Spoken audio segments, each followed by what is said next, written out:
So thank you very much. My name is Kathryn Davis, as I've been introduced, and in Honey Harbour, people sometimes refer to me as the Frag Queen, which is quite an honorable title on occasion, I guess.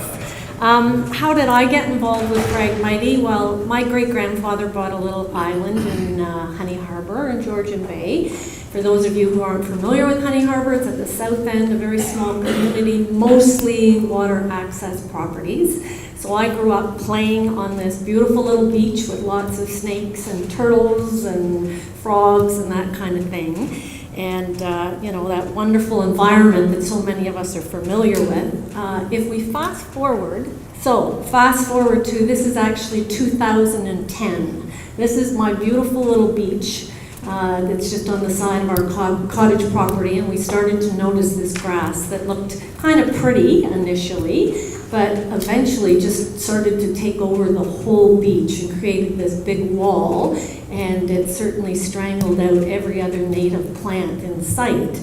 So I figured I better try to do a little bit of eradication myself, and proceeded to try every possible manner that you shouldn't do. So I cut it, I pulled it, I torped it, and this thing just kept coming back bigger and stronger every single year. So I thought, you know, I've really got to figure this out.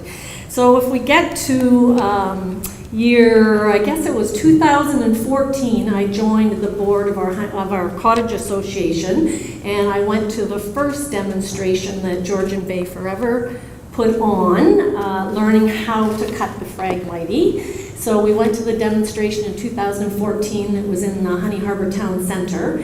And then in 2015, as we learned more about it, we engaged some of our community members.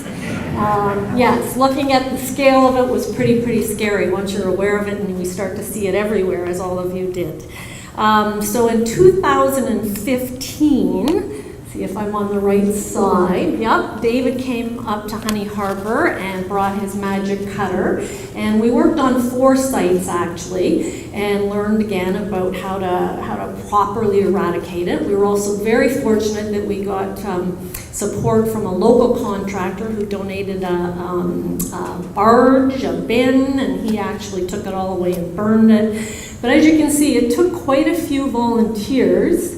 8 volunteers in over 6 hours in the water just to sort of deal with this one stand. So realizing that the problem was rather huge, we had to figure out some augmentation, and that's when we really started to work with our association and Georgian Bay Forever to develop a program. And so I guess it was in 2016 was our first year where we hired 2 students and worked with Georgian Bay Forever, and our students really started with mapping, so determining the whole scope of the problem was the first priority. We also did an incredible amount of education. The kids knocked on the doors, or actually went to the docks, particularly anybody who was there, but particularly the property owners that had the Phragmites on their shores. So they educated the property owners about what it was, how to get rid of it, that kind of thing. So we were very focused on creating that awareness, the education, developing a plan, and we organized a couple of large community cuts, and then of course helped with a lot of people who weren't physically able to come on to cut themselves. From there, as we move forward, we had last year up to 6 students in the Honey Harbour area, 2 of our own, but 6 that worked with us in Honey Harbour. We had partnerships with the township, more local businesses. Of course, we had lots of financial support from the Honey Harbour Association, which helped. And we also received funding from FOCA. We've actually received grants 2 years in a row from them, so we're also financial partners in this process. If you have a quick look here, you can see some of the progression of what's happened. So in 2015, we worked on 4 stands. In 2016, the first year with our students, there were 40 stands treated. In 2017, there were 71 stands that we cut down. It's a huge amount of work, huge amount of people. And you can see our map over there. I think it is, yeah, in Honey Harbour we had 154 sites identified, so it's a huge problem. I mean, it's very recognizable. But you could start to see some of the successes in 2018. There was about 23% of the stands did not come back. So we could start to see lots of areas where they weren't coming back and see some huge successes. But we also were dealing with some pretty big, huge stands that there was absolutely no way that just volunteers could really tackle it. So that's where Georgian Bay Forever has really been huge partners with us in terms of coming to work with us on these big, big stands that there's absolutely no way we could have tackled on our own. So you need those partnerships.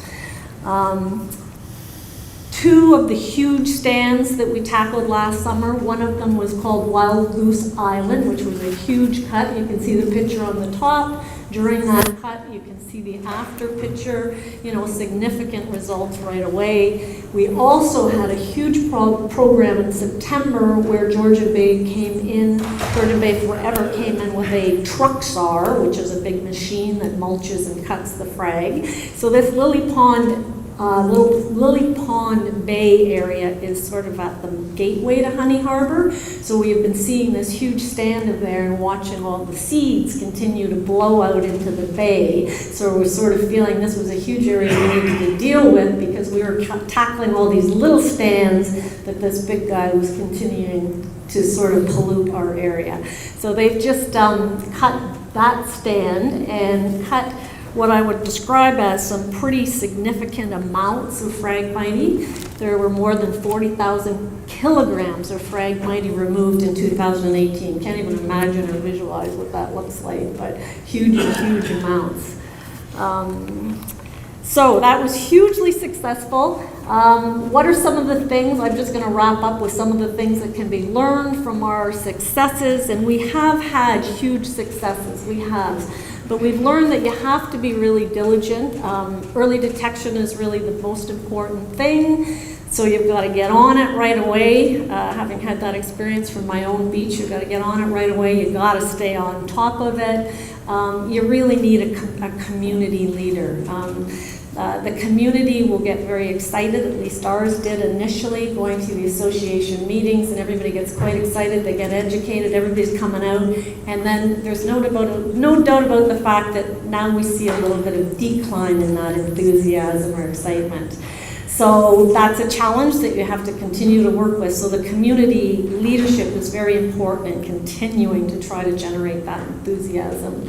The selective cut absolutely does work, but it's not a one-time fix, and I think that's one of the frustrations sometimes with the community, that they're not seeing the results as fast as they might like to. It's a huge multi-year commitment.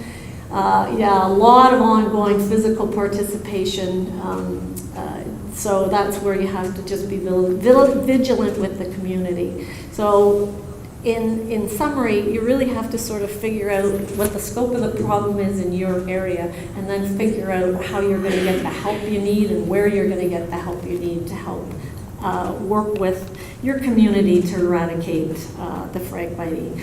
And just as a last slide, I'd like to show you what my shoreline looks like now. You saw the slide at the beginning. So here we are. That's a little fuzzy looking, but that's my shoreline today, and you can see we've restored it to sort of the natural biodiversity and the natural plant.